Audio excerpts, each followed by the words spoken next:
Hey everybody, welcome back to another episode of Making History. My name is Brian. And I'm Katie. And we're the Hesses. And we're back together. We are. Yeah. Last week you weren't here for the episode. That's right. I released one without you. Yep. All by yourself. Yep. For the 2 minutes I was down here. Yep. So if you didn't see last week's episode, please go listen to it. Mm-hmm. It's honestly one of the most amazing stories I've ever heard in my entire life. It really is. It's like, even when you are not the one who has experienced it, it's like life-changing. Yeah. Just knowing like, whoa. Yeah. That actually happened. I imagine like it's a story that's so unusual and so amazing that I kind of don't think most people would believe it. Right. Honestly. Yeah. Especially if you don't actually know Chris. Oh, for sure. Yeah. But it's, he's somebody that we know, and I've had him we've had him to the church several times, and we've found multiple opportunities to have him come. And whenever he comes to speak, my one request is just tell your story. Yeah. He's an amazing teacher. He could teach on anything. Yeah. But like, we've heard some amazing testimonies and stories, but I've never heard anything like his before. No, it's amazing and makes us cry literally every single time, even though we know what's coming. Yeah. We're like, we know this story. We could tell the story. But every time he tells it, I'm like, oh my gosh. It's so good. I know. So good. The first time we heard him share his story was in 2015 or 2016. And while he was sharing the part of the story where he's sitting next to Jesus, and he's, because of like his shame, he doesn't want to look Jesus in the face. Right. And so, he tells the story of how Jesus kind of grabbed his head and pulled it toward him. Yeah. Because he needed him to look him in the eye. Yep. And he called me up in front of everybody and did that to me. That's right. And at that point in my life, I was still like not wanting to be in front of a crowd. Don't really want to be seen or anything. Yeah. So I was very uncomfortable. But I've wept every time I've heard him tell that story. Yeah. And in that moment, when you were actually like being used in the illustration too, I mean, you wept in that moment too, yeah? I don't remember that time. Okay. You may be thinking of when we had him. In school. So we had him come back to our school that we were running. Yes. And he was sharing that story. And just for old time's sake, he called me up to the front. That's right. And I was crying so hard that he had to have somebody else come and do it because I couldn't get it together.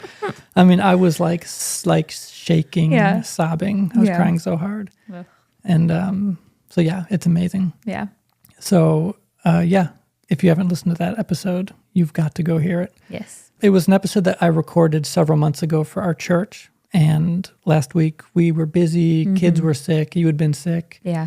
We were traveling. There was just no good opportunity for us to record. And so I was like, well, why don't I just release that episode? Yeah. Where I interviewed Chris. And so, yeah.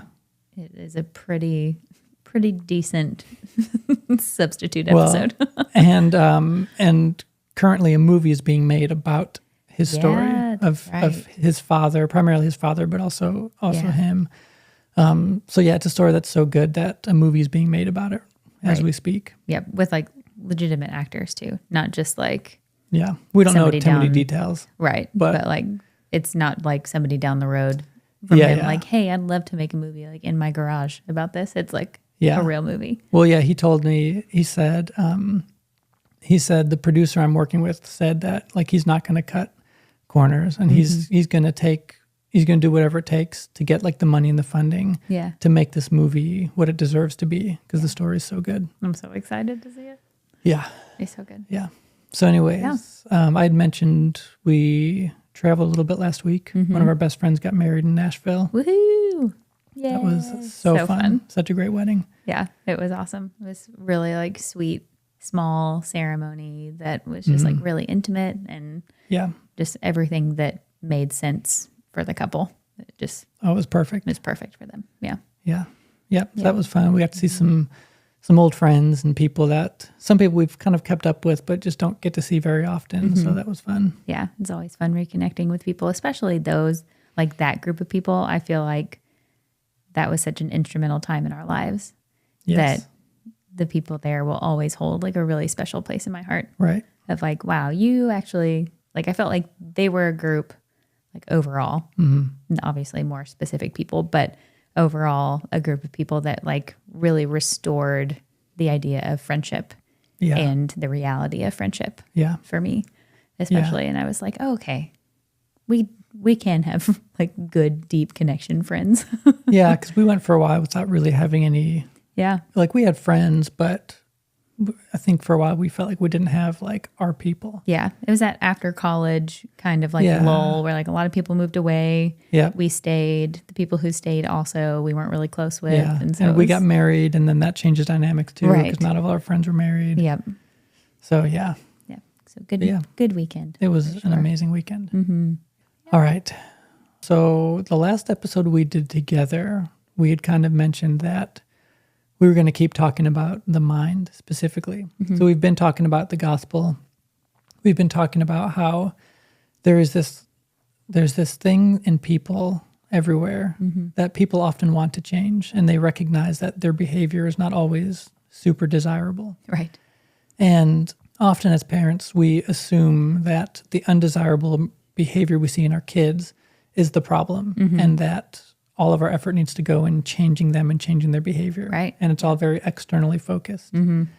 But then you realize that actually there's a good chance that a lot of that behavior was learned from us. Right. And so that awareness is crucial, but even that does not solve the problem itself, because the problem then still remains of, well, if they're learning that from me, that means I'm acting that way. Right. And if I'm acting that way, I'd like to change. But for most people, it's like, I don't know how to do that. Right. Because it was never modeled for them, or there's just no good picture of like, okay, this is how this person is doing it. So let me copy what they're doing and see if that works. Yeah. And, you may be able to pinpoint some of the things you want to do differently. You'd like to be a more gentle parent. You'd like to be kinder. You'd like to have more self-control. And the thing is that our change requires more than just our own willpower, because that doesn't really work. No. And, the stats even show, I forget what it is specifically, but it's something like 80% of all New Year's resolutions fail within the first 3 weeks or the first month. Right. Because I've been one of those statistics many times. Yeah. And I think, I think we've all, kind of approached the new year thinking like, all right, new year, new me, and I'm going to do it. I'm going to be totally different. And it's like, well, no, you're not. Yeah. Because your behavior is a product of a lot of little things. It's your habits. It's the way your mind has been trained to think. It's the way that your body has been trained to respond and to act and to move. And so there's a lot more to changing our behavior than just wanting it to change. Right. Yeah. And so often too, I find like specifically with those goals, they're really big. Yeah. And so it's like a huge lifestyle change of like, okay, I want to work out because this is such a classic one. I'm going to work out 5 days a week for an hour every single day. But before January 1st, you didn't work out at all. Right. So do you really think you're going to go from not working out 1 day at all a week to working out 5 days a week for an hour? I think no. And so there's just that gap too of okay, maybe let's start a little smaller, a little more practical. Yeah, which it sounds so fun to be like, I'm going to do this. I'm going to I'm going to get motivated. I'm going to wake up early and do my workout. And if from me personally speaking, I have done that, and I'll do it for the first week. And then Saturday comes around and I'm like, oh, I don't have to wake up. And that feels really good to not have to wake up early. And then it goes downhill from there. Yeah. Yeah, most people, their idea of a New Year's resolution is more like a New Year's revolution. Right. I'm going to revolutionize my whole life. Yes. Yep. And so people often, they recognize that there's a change that they'd like to see in the way they live, the way they act, in some aspect of their life. Yeah. And I think people who go about it like that, like the way you're describing, it never works. Nope. Now, there are maybe a few exceptional people who are able to just tell themselves what to do and do it every time. Yeah. But that's an extremely rare Very gift rare. to be able to do that. So, a big part of retraining ourselves, whether it's our mind and our body, and who knows, maybe we can get there's a lot of depth to what we're talking about, and we're kind of skimming the surface right now. So maybe one day we'll go there. But, our behavior is the product of, like I said, like a lot of little things. It's the habits. So we have habitual ways of thinking. We have habitual ways of feeling. Our bodies are literally trained to react and to do things without even conscious thought or effort. And so some examples I've used in the past of that are like when I drive, because I've been driving for, almost 20 years. Yeah. Not quite. Whoa. Yeah. That's crazy. 17 years. Yeah. I don't really have to think about how that goes. I don't have to think about what I need to do. Right. I can just get in the car and my body just automatically does everything. And so I'm not actively thinking about which pedals or the gear shifter or how to turn or the turn signal. Yeah. I'm not actively thinking, consciously thinking about, and I am, but I'm also like not, because it just happens. Right. Another example I've used, sometimes I'll be sitting on the couch reading, and without even realizing it, my phone's in my hand, and I'm on Instagram. Yep. And it's like, that's a scary one. it is. And I think that that's not unique to me. Like that's an extremely common. Oh yeah. Common I've heard thing. so many people say that, like all of a sudden I was just like scrolling through Instagram and I don't even know what happened. I don't know how, I don't really know how long my phone's been in my hand, but it just happened absent of like conscious thought of I'd like to pick up my phone and open up Instagram. Right.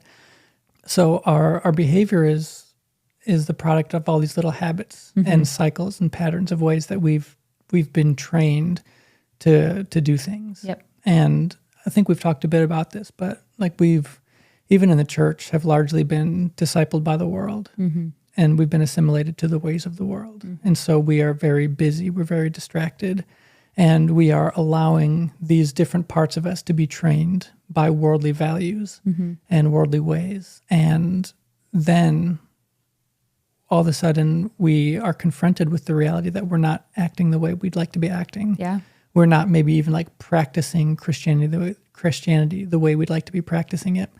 And it's like, well, it's no wonder that we're not acting like Jesus, because we are not being assimilated to his ways and his teachings. Right. And so like you can't be a disciple of the world and then wonder why you're not acting like Jesus. Right. You can't have both. Yeah. If you want to act like Jesus, you've got to be his disciple. And you've got to actually take the time to sit at his feet, learn from him, to, allow yourself to be transformed by grace rather than this like purely self-effort, willpower, I'm going to change on my own, it just doesn't work like that. Right. It's that transition of knowing about Jesus to really knowing Jesus and understanding how he was, how he is, how he responds to things, how he spoke to people, how he loved people, and actually doing those things rather than just going like, yeah, I've heard about that, but actually saying, okay, this is what Jesus did. So now I'm going to put that into practice. Yeah. And I think the putting his ways into practice, I think that begins at a different place than even just recognizing like how he would treat people. Because that's the end goal, is that we would treat people the way he treated people, that we would love our neighbors the way he would love his neighbors.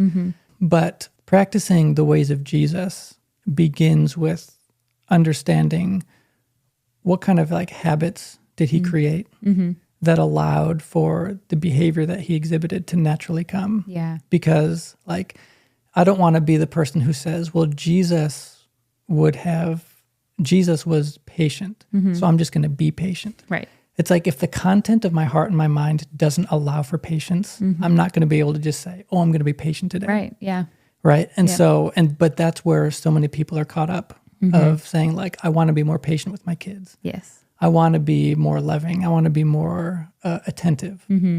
It's like, okay, what is it about your heart and your mind and your body that's not allowing that to happen? Yeah. And we need to address those things. So for Jesus, it was like, how often through the Gospels does it say that he would withdraw to solitary places to pray? He did that frequently. All the time. Yep. All the time.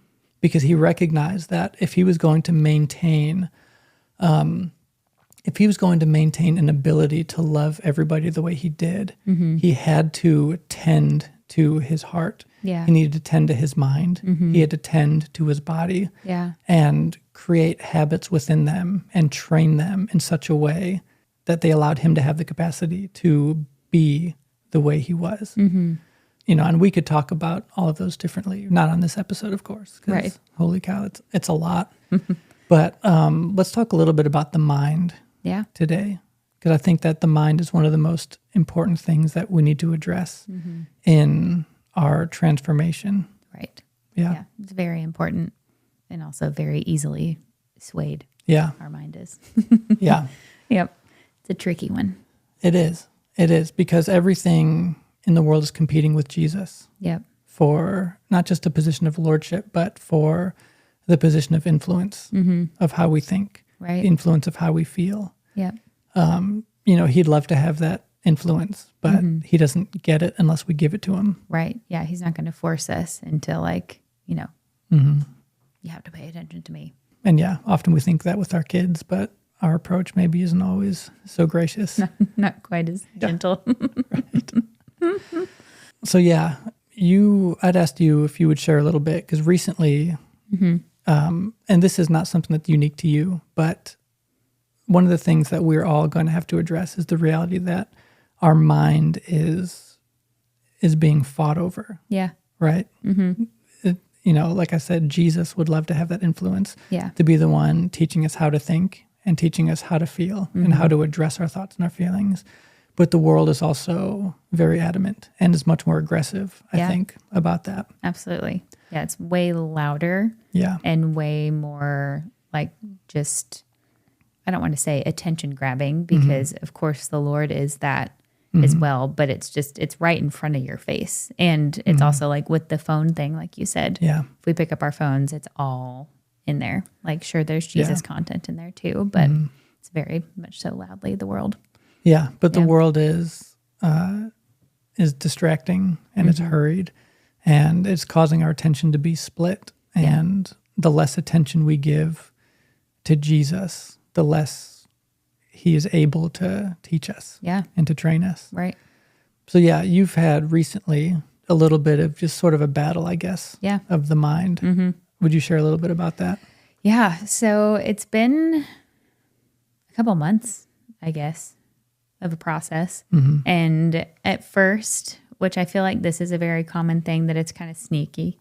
Yeah. At first, of just like these little thoughts, these little digs that kind of like just don't really feel good, whether it's like something that somebody says or just a thought that I had about myself or whatever, just like these little things that I was able to dismiss at first. Like, I guess, to give a more concrete example, friendship was something that I was really struggling with, and just thinking like, I don't know if I have like the type of friendships that I really desire and I want. And then I started questioning, well, is it because of something in me that people like don't want to be around or don't want to be friends with? And so incoming all sorts of insecurities there, you know, of like, oh shoot, maybe I'm not a good friend. Maybe I'm annoying. Maybe I do this, and I think it's a very common thing for people. Once you have like one little thought, unraveling happens very quickly. It's like when you pull on a string on a sweater, it's like, and it all just like starts coming. And so I was kind of starting to experience those things, but it's something that I've dealt with in the past, and it just felt so like, oh, no, that's not a struggle anymore. And so I just dismissed it, and I didn't really even like bring it to the Lord, because I was like, I've got this. Yeah, it's fine. But it wasn't fine. And I think there was a level of postpartum emotions and hormones there, but definitely not the full contributing thing. But back to it, there was just like a compiling of thoughts and insecurities and things that were coming up in my mind that I was like, okay, what is going on? Because I just felt like every single area of my life was being attacked. And I was having all these thoughts of, well, I'm not a good enough mom, or I'm not a good enough wife here, or I'm not a good enough friend. that this person actually wants to connect. I'm not being a good children's pastor, so it literally leaked to all areas of my life, all parts of like my like the hats that I wear, I guess. And so with that, I was really emotional and really struggling to understand the truth about who I was. And in the midst of this, I would like pray about it. I would ask the Lord, like, okay, show me the truth. But I didn't really like fully surrender it to him, because I think partially I was feeling shame that I was back in that spot. Right. Because I was like, I've dealt with this before. Why in the world am I back here? And because it felt like it was my old man. And I was like, I'm not that person anymore. Why is this coming up? I thought we've moved on from thinking like this. And so I think there was a level of shame that kept me from like just bringing it to the feet of Jesus and being like, well, please take it. And then also just a level of like, am I crazy? Wondering, like I didn't want to say anything. And I like didn't really say anything to you for a while either, just because it felt like it was such a mental battle that I just needed to handle by myself. Sure. And I think this is probably a relatable feeling, maybe, that when you have all those thoughts combating for your like true identity in Jesus and who he says you are, when you're not agreeing with those things, it's like, well, if I come and I tell somebody that, they're going to think that I like don't even like believe in Jesus. They're going to think that like I'm just not who I am pretending to be. And there's, I think, the little bit of like an imposter factor there of just like, ooh, this is a scary place to be. And so, especially when you're in like leadership, I think there's that very much so that I was like, I should not be on staff at a church and be dealing with these things, which is so silly, because just because you're in a leadership position at all doesn't mean that those struggles go away. Yeah. And so throughout this whole process, I knew the truth. I knew that me saying like, I'm not a good wife was not true, because one, like, I know that I have like brought that to Jesus, and he has spoken so much truth into me about like who I am as a daughter. And so that my sonship is what everything that I do flows out of. And so that means like, if I am a beloved daughter of the King, that means that I can be a good wife. If I'm a beloved daughter of the King, that means that I can be a good mom. And it's not that like I'm striving for those positions. It's that I needed to return to that ultimate identity of being a daughter to allow those things to actually flow the way that they were meant to.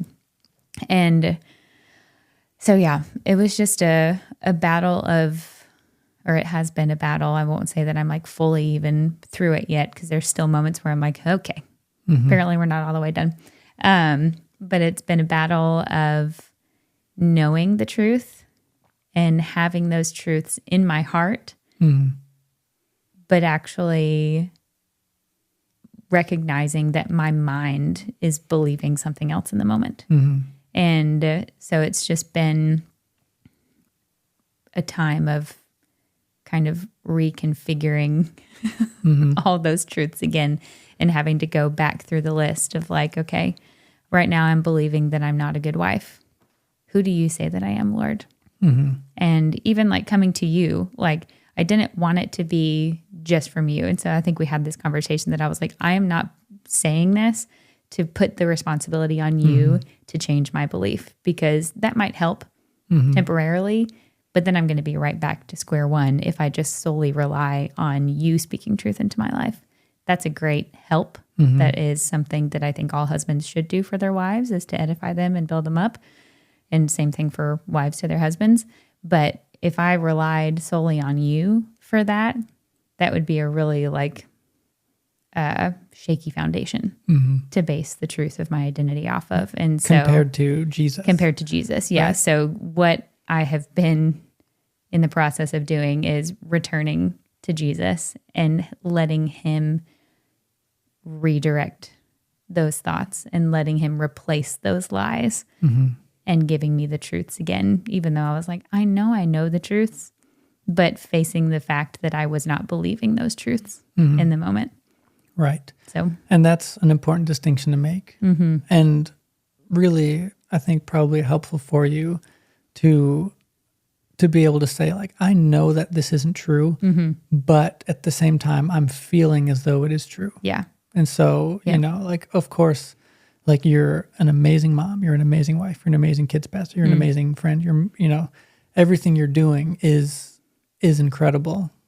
But recognizing that, like, there are these competing, like, thoughts and feelings of, okay, Jesus, I know what you would say about me, but that just doesn't feel true in this moment.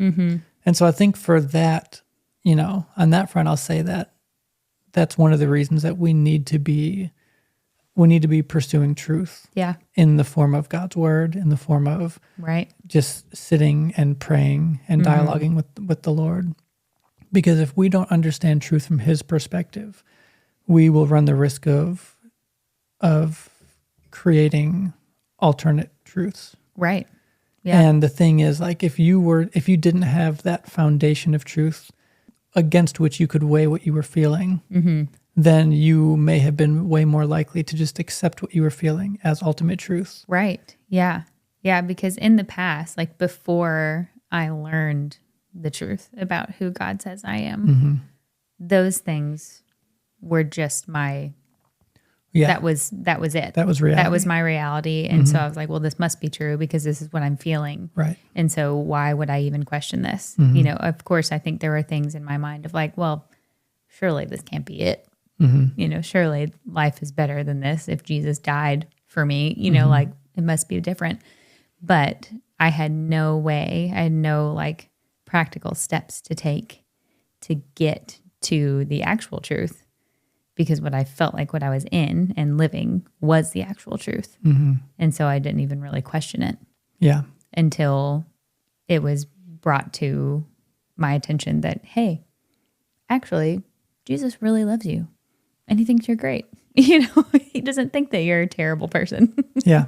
And so like when we're stuck in that, like you said, like there's nothing else to weigh it against, you know, so we just have to we have to come across the truth by reading God's word, by asking Jesus, hey, what do you think about me?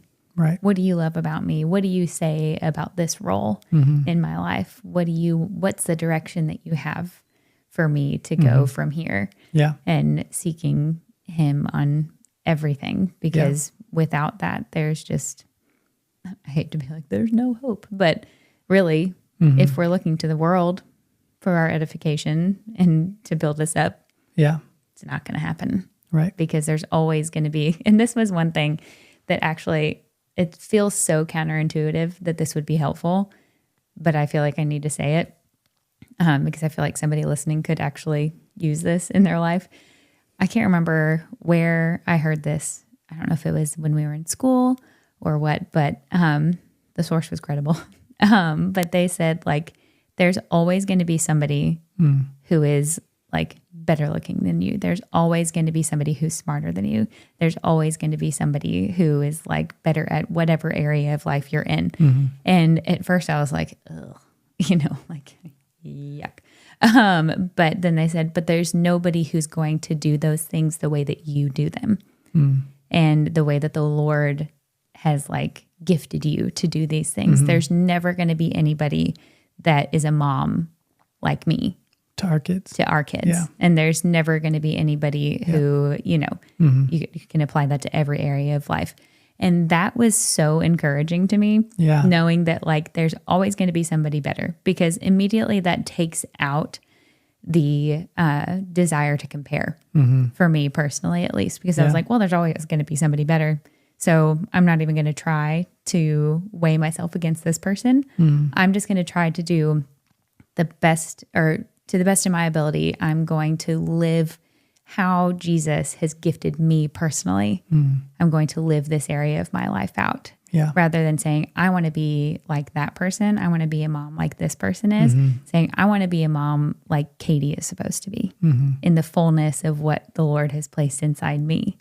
And so that eliminates that temptation to compare. Yeah. And because comparison just immediately is going to bring negativity into your life. Yeah. Comparison is the thief of joy. Yes. Yeah. And I love that. But of course, that comes back to the reality that in order for you to know how Katie is supposed to be a wife or a mom, you've got to give Jesus the opportunity to tell you. Yes. So for me to be a husband and a dad the way Brian is meant to, I can't do that unless I actually understand who Jesus, how he's made me, and what he says about me. Yeah. And like you said, we find those truths in the Word. Yeah. We find those truths by personally connecting And with just Jesus prayer. and Yeah. prayer. Yeah. Yeah. And that is the way that you figure out. And it's not like, okay, Lord, I'm going to tell you what I want to be, and you can tell me, okay, go ahead. It's asking him, because sometimes our desires aren't going to line up with what he has for us. And maybe worth saying too that it's not impossible that through like reading the Word and through prayer and dialoguing with the Holy Spirit, it's not impossible that he may actually bring up ways in which we can improve. Oh, for sure. Yeah. Because that's a part of it too. Yeah. But you're right. It's unless we give him the opportunity to reveal what like the healthiest version of marriage or parenting or friendship or whatever. Yeah. Unless we give him the opportunity to help us understand what the healthiest version of that is for us, we'll live our lives in comparison. Yep. And like, you don't need me to be this guy over here, this guy over here. Like, what you need is for me to discover who I am. Yes. And to be that. The same thing, like, I don't need you. I don't look at our friends' wives and think like, oh, I wish you were like her and I wish you were like her. What I need is for you to know who you are and to be you. And that will be the most fulfilling thing for our family. Absolutely. Yeah. Yep. When you're truly walking out the identity that is in you, and it's in there. Yeah. Whether you feel like it is or not, like, it's in there. It's just up to us to agree with what the Lord says about us, and know that if he's put it in us and put that desire there, then we're capable of achieving that with him. Right. Big. Yeah. With him, because we can't do it on our own. Yeah. So let's give just a few kind of practical thoughts for people listening. Obviously, we've mentioned some, like, you've got to be reading the Bible. Yeah. If you want to know, well, the temptation that we have is to allow our truth to be built upon our experience and just our perception of reality. Yeah. And sometimes we perceive things in ways that are different than the Lord perceives them. Yeah. And we think about things in ways that are differently than the way he thinks about them. And so unless we are continually returning to him, returning to his word, returning to him in prayer, we will run the risk of allowing our idea of truth to be built upon a foundation that, like you said before, is shaky. It's unstable. And so we need to be returning to the word. We need to be spending time in prayer. We need to be finding ways to bring our attention to him throughout our day. Yeah. Because I don't want to be somebody who views him through the circumstances of our life, because sometimes life is hard. Yeah.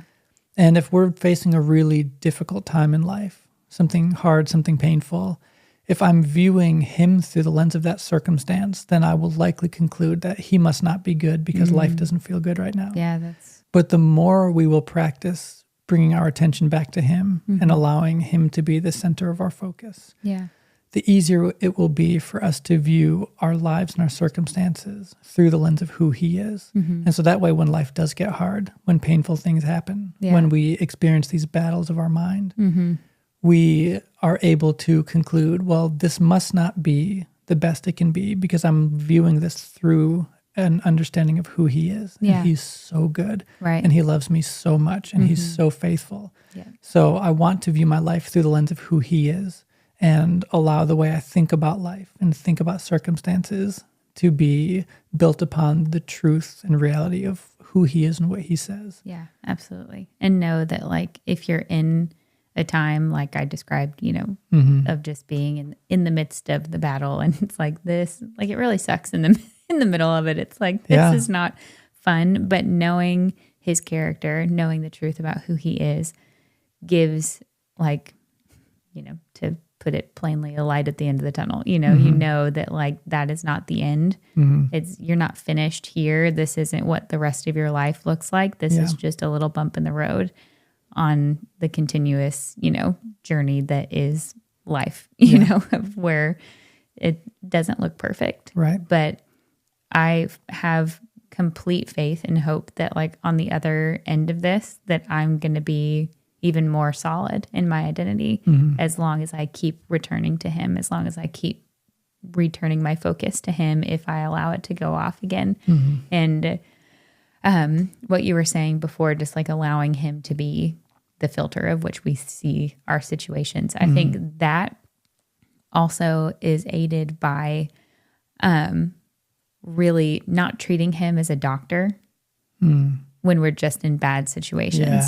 And treating him as a consistent, constant friend that we're doing every part of our life with. That's really good. And instead of going and running to him when we're in the middle of a crisis or when something's going wrong, we actually go through the joys of life with him as well. And we bring tiny little details throughout our day that seemingly might not matter, but they do to him. And he wants to do those little things with us. And just knowing that like, he's not there just to put a Band-Aid on it.